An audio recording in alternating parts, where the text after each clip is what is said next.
So the dream team for round 15. It's kind of made a bit more interesting this week with the the knowledge of who's going to be playing in at least the Springboks and the All Blacks coming up for June. Wallabies not yet announced, but that's just in the coming days as well. So have a look at this team, and as always, you guys can let me know your thoughts in the comments. Start with the props. First one from the Crusaders. I have gone with Michael Alatoa. So he had 13 runs for 12 meters, which, as I like to say, is very prop-like. One pass, so the guy likes to put his head down.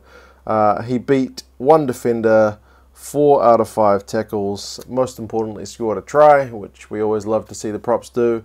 And had a pretty strong scrum for the Crusaders, as it always is. Their propping ranks have been, I guess, tested with suspensions to Moody and Franks, but if you're going to have a guy to step in like Alatoa, you are pretty confident that you're still going to be doing well. Next, I also went for Wilco Low from the Stormers. So despite a losing performance, their scrum looked pretty good when he was on. 2 runs for 1 meter, which is just amazing. But the key stat for him is 15 out of 17 tackles. Kind of shows you a bit that the Stormers were under the cosh for a while. But yeah, 15 out of 17 tackles for a prop is a really great work rate. So Springboks can definitely look to that. 1 turnover forced as well, so he was definitely busy when he didn't have the ball. Hooker. It just seems that the way the Lions set up their game, they're always getting their hookers on here. This is the 3rd Lions hooker I've had in my dream team. So Corne Fari, 2 tries, 14 runs for 16 meters, 6 out of 6 tackles. Forced 2 turnovers. Like he must be trying to emulate Malcolm Marx. 13 out of 13 line-out takes, I think it was. I think they only missed 1 line-out. I can't remember if it was him on the field or Robbie Kudza. Either way, really good performance from the 3rd choice Lions hooker, and we'll see if they can keep their weapon going for the rest of the competition. Locks from the Bulls, and also named in Rasty's squad, Jason Jenkins. So for him, it was also the tackles that I was just pretty impressed with. So 19 out of 19 tackles, again in a losing team, but that's a really good engine on him to go 19 from 19 tackles. That's more than most loose forwards got through, more than most of the Highlanders guys got through, and those guys just love tackling and the way they play the game. He had 5 runs for 11 meters, 3 line-out takes, and 1 line-out steal. So he was doing lots of good stuff all around the park. Next, far from his first time on here, Brody Retallick. He got a try, as he always does, often does anyway. 13 runs, 27 meters, 6 passes, including 2 offloads, 10 out of 11 tackles, 2 line-out takes, and forced 2 turnovers. The guy just does everything. He runs, he tackles, he scores, he gets ball on the ground. He's a very difficult guy to play against, so the French will definitely have to be wary of him next month also. Loose forwards, Sukumbuza Noche is another man who, in terms of tackles, just brought his A game. 21 out of 23 tackles. I believe he's the top tackler of the week. 9 runs, 22 meters, no passes. So if he gets the ball, you know what he's going to do. And another man who's looking for bigger things. On the base of that effort, it's kind of a good start. A man who doesn't do stuff without the ball as much as with the ball is Manaki Mafi.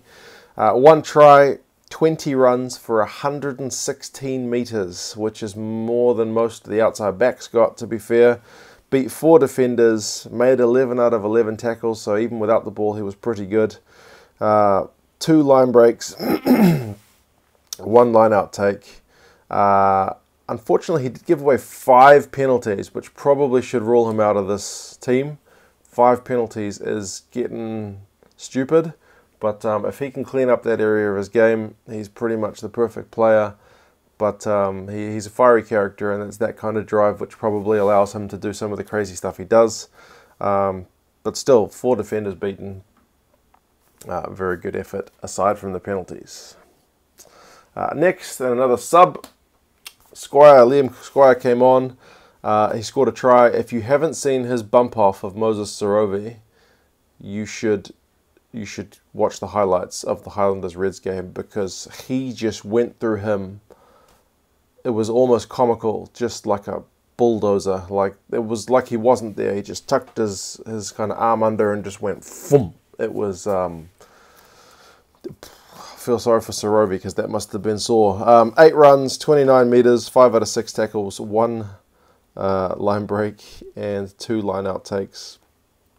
So yeah, impressive form for the All Blacks if he's going to play. He's not had a lot of game time recently, but I guess good to see him back. Scrum half from the Brumbies, I've gone with Joe Powell. So he had 61 passes, which is a pretty good effort. 4 runs for 35 meters, which is good, because he probably does need to work on his running game a touch. 2 offloads, 2 defenders beaten, and importantly for him, 2 try assists. So he was kind of running the show for the Brumbies. 5 out of 5 tackles is good for a guy who's not that big. And yeah, just overall good effort from him and an improved Brumbies side, which finally got a win. Fly half, gone with Damian McKenzie for the Chiefs. 2 tries, 1 try assist. So definitely putting his hand up for All Black selection at 10, or at least on the bench behind Bodie. It's kind of between him and Richie Mo'unga, I guess. 34 passes, 2 offloads, 11 runs, 56 meters. His tackling was only 50%, and his night with the boot wasn't the best. It was a bit of an off night for him. But yeah, I think his offensive game has always been there. It's and we've seen him make big tackles before. It just wasn't his perfect night. But I think still, without him pulling the strings like that, the Chiefs maybe don't get over the line against the Waratahs. However, another guy who had a really great night against the Waratahs was Charlie Ngatai, back in the midfield for the first time in a very long time. He's been kind of sheltered at fullback for most of the season. 14 runs, 101 meters, which is great from the midfield. 6 defenders beaten, 6 passes, 3 offloads, 2 line breaks, 8 out of 11 tackles. Yeah, he's just a classy player. It's a pity he's leaving New Zealand Rugby, but with the kind of the knocks he's taken to his head before, I guess it makes sense that he needs to cash in kind of while he's still got his fitness. So yeah, but the Chiefs will definitely miss him next season. Next, I've gone with Billy Meeks from the Rebels. So 1 try, 1 try assist, 11 passes, 1 offload, 8 runs, 37 meters, 3 defenders beaten, 13 out of 14 tackles. So again, kind of a complete performance where you've got the defense, you've got the playmaking, and you've got a bit of that offense going forward. So not sure how close he is to a Wallabies jersey, but yeah, if he keeps putting in performances, there's no reason why he can't push. But you'd have to think he's a bit of he wouldn't be top of the pecking order anyway.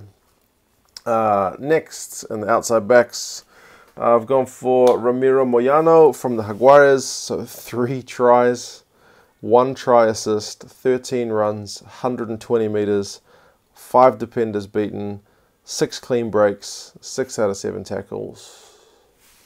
Like, what a night for the young guy, honestly. It's pretty hard to top. It was just, it was a great performance for the Jaguares. They're really finding good form, and yeah, it's just a question of how long it can keep going. At the moment, they're looking very hard to beat. Next, I've gone with another Brumby and Tom Banks. He's certainly putting his hand up for Wallabies selection.